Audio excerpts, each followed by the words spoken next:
At least 162 people have died and hundreds of others have been injured after a magnitude 5.6 earthquake shook the Indonesian island of Java. Over 13,000 people have been displaced so far and over 2,000 homes have been heavily damaged. This from Sky News.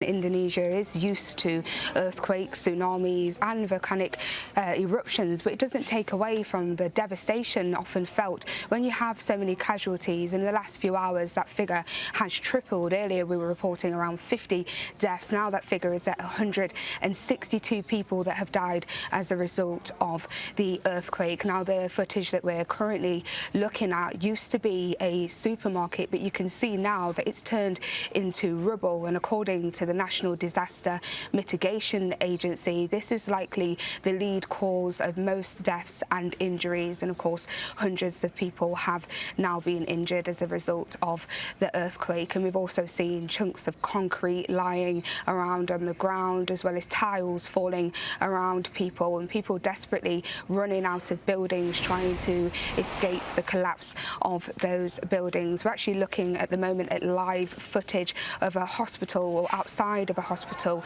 This is where lots of people locally have been taken to get their injuries looked at, and we have heard the governor from West Java confirming that 162 people have now died, and unfortunately that number could well climb as emergency services and rescue workers are able to try and identify people that may be caught under the rubble of collapsed buildings. And of course it will be a mammoth task, especially when these rescue teams will need to go to the more isolated areas and villages as well to be able to identify people that may have lost their life there. We do also have some more information about the infrastructure that's been impacted. We know that in the Cianjur area around 2,300 homes have been badly damaged, and it's left around 13,000 refugees as a result. So these are displaced people now without homes or somewhere to sleep tonight. So officials will be working extremely hard not only to identify the extent of the damage, but to also